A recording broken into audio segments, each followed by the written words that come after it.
Bapak,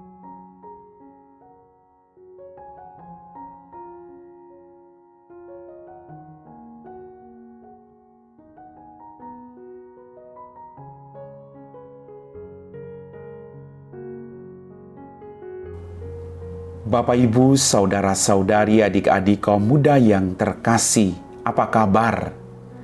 Berkat Tuhan selalu menyertai perjuangan hidup kita semua. Dimanapun Anda berada, saya tetap mendoakan Anda semuanya. Hari ini gereja seluruh dunia merayakan Pesta Santo Fransiskus Xaverius, Imam dan Pelindung Misi. Saya mengajak Anda untuk kembali mendengarkan firman Tuhan. Kita siapkan hati kita. Firman Tuhan kita pada hari ini diambil dari bacaan pertama, surat pertama Rasul Paulus kepada jemaat di Korintus. Saudara-saudara, jika aku memberitakan Injil, aku tidak mempunyai alasan untuk memegahkan diri. Sebab itu adalah keharusan bagiku. Celakalah aku jika tidak memberitakan Injil. Seandainya aku melakukan pemberitaan itu atas kehendakku sendiri, memang aku berhak menerima upah.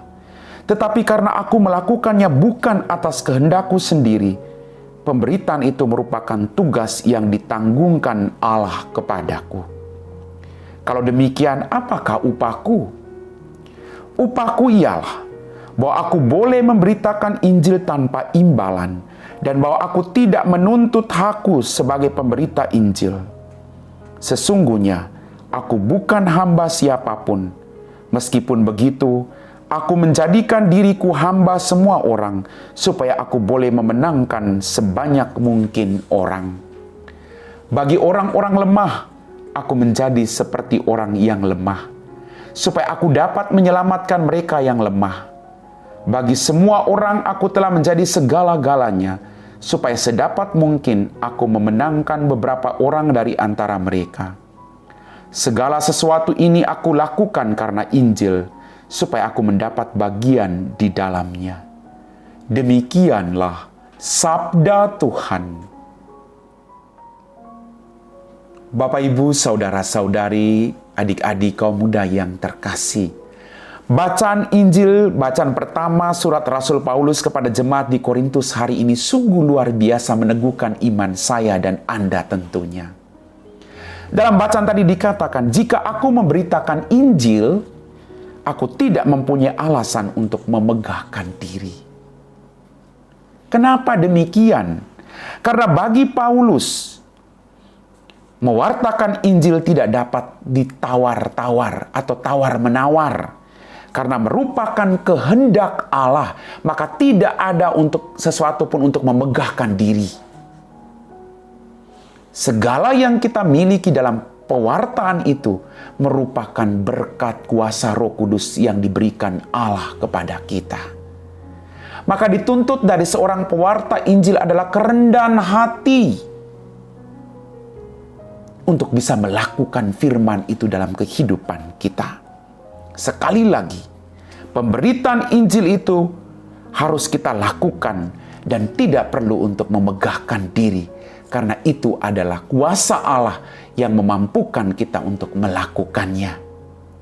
Bapak, Ibu, saudara-saudariku yang terkasih, seandainya aku melakukan pemberitaan itu atas kehendakku sendiri, memang aku berhak menerima upah. Tapi karena aku melakukan bukan atas kehendakku sendiri, pemberitaan itu merupakan tugas yang ditanggungkan Allah kepadaku.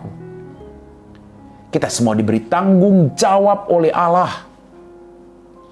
Kita semua diberi tanggung jawab untuk melakukan sesuai dengan porsi kita masing-masing. Sebagai seorang suami, istri, anak, biarawan, biarawati, atau orang-orang selibat lainnya.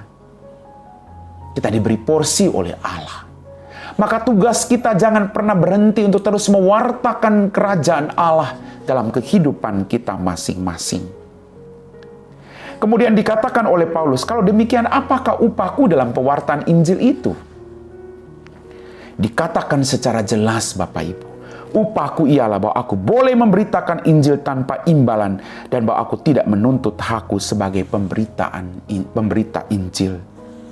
Sungguh luar biasa. Tidak mencari keuntungan bagi diri sendiri. Tapi pemberitaan Injil itu harus dilakukan demi keselamatan semua orang, bukan untuk kepentingan diri sendiri. Maka mari kita berjuang untuk melakukan itu dengan cara kita yang sederhana, tapi memuliakan Allah Bapa kita dalam kerajaan surga. Memberitakan Injil bukan supaya kita dipuji oleh orang lain, bukan supaya kita mendapat upah yang luar biasa, tidak. Tapi kita harus melakukan itu karena itulah kehendak Allah. Sesungguhnya aku bukan hamba siapapun. Meskipun begitu aku menjadikan diriku hamba dari semua orang untuk memenangkan semakin banyak orang. Ini kata-kata Paulus. Kita juga harus merendahkan diri sekalipun kita punya pangkat dan kedudukan. Tapi dengan cara demikian kita mampu memenangkan semakin banyak jiwa yang kita persembahkan ke dalam hati kudus Yesus. Jiwa-jiwa yang kita bawa itu. Bapak, Ibu, saudara-saudariku yang terkasih, bagi orang lemah, aku menjadi seperti orang lemah, supaya aku dapat menyelamatkan mereka yang lemah. Mari, sekali lagi tinggalkan semua pangkat dan kedudukan kita. Kita mewartakan belas kasih dan kerahiman Allah. Itu tugas utama kita. Tidak usah dengan kata-kata hebat, sederhana, dengan perbuatan sederhana, tapi dengan cinta yang luar biasa hebat. Kemanapun kita pergi, mari kita wartakan belas kasih dan kerahiman Allah. Segala sesuatu ini aku lakukan karena Injil, supaya aku mendapat bagian di dalamnya. Semoga kita juga demikian. Percayalah, apapun yang Anda lakukan untuk kemuliaan Tuhan, adalah golongan orang-orang yang diberkati. Amin. Bapak, Ibu, saudara-saudari, adik-adikku yang terkasih, kita telah diteguhkan oleh firman Tuhan. Mari kita siapkan hati kita untuk berdoa.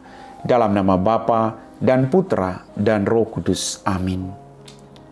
Allah Bapa Maha Pengasih, semangat cinta kasih telah Kau kobarkan dalam hati Santo Fransiskus, sehingga ia gigih dan bertekun menyelamatkan jiwa-jiwa. Semoga misteri iman yang kami rayakan menyalahkan kasih rasuli itu dalam hati kami, untuk menghayati panggilan misioner secara pantas dan bersedia. Bersama Dia, kami boleh menikmati buah-buah yang dijanjikan kepada para pekerja yang baik. Gunakan seluruh hidup kami untuk memuliakan nama-Mu. Berkati semua orang yang bekerja untuk kemanusiaan. Biarkanlah mereka juga bersuka cita, membawa semakin banyak jiwa yang mereka tolong untuk beriman kepadamu. Kami puji Engkau Bapa, kini dan sepanjang segala masa. Amin. Tuhan sertamu dan sertamu juga. Semoga kita sekalian diberkati oleh Allah yang Maha Kuasa, Bapa dan Putra dan Roh Kudus. Amin.